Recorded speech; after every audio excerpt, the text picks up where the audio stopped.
Let me ask you something honestly.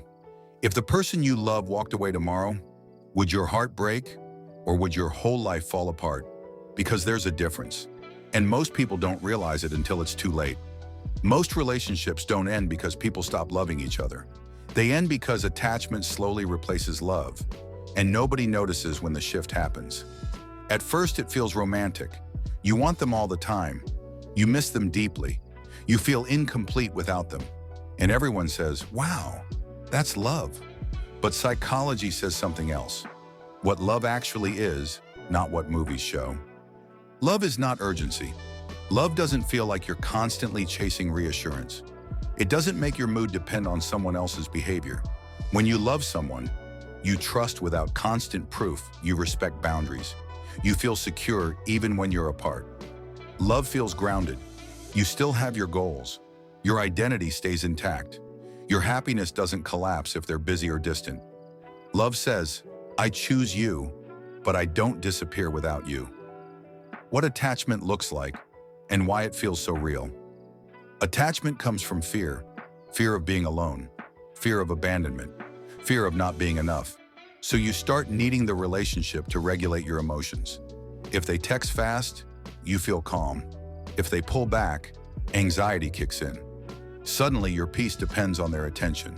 Attachment feels like overthinking every small change, feeling insecure when they need space, constant need for validation, and because it's intense, people mistake it for deep love. The silent shift nobody talks about. Here's where it gets dangerous. Love slowly turns into attachment when you stop being okay on your own. You start ignoring red flags to avoid conflict, lowering standards to keep them close, explaining away disrespect, not because you love them more, but because you're afraid to lose them. That fear controls your decisions. How love reacts versus how attachment reacts. This difference reveals everything. When love feels hurt, it communicates, it listens, it looks for understanding. When attachment feels hurt, it accuses, it panics, it tries to regain control.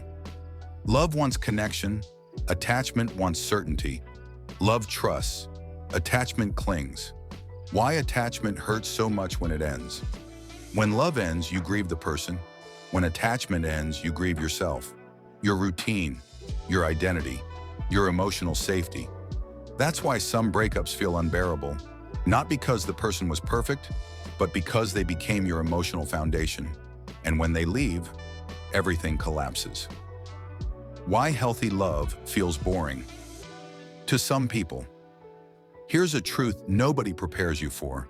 Healthy love feels calm, no constant anxiety, no emotional roller coaster, no obsession, and people who grew up with chaos often mistake peace for lack of passion. So they chase intensity and end up stuck in attachment again. The most important question to ask yourself this honestly. Do I want this person to be happy, even if it doesn't always benefit me? Or do I need this person to feel secure, validated, and complete? One is love, the other is attachment. How to move from attachment to love? It starts with you. Build a life that doesn't collapse without one person. Learn to self-soothe instead of seeking constant reassurance. Set boundaries, and even when it's uncomfortable, because love grows where fear ends. Attachment fades when self-worth becomes strong. The hard but freeing truth: love is a choice. Attachment is a dependency. Love expands your life. Attachment replaces your life. And once you understand the difference, your relationships will never be the same again. If this felt personal, that means you're becoming aware. And awareness is where real love begins.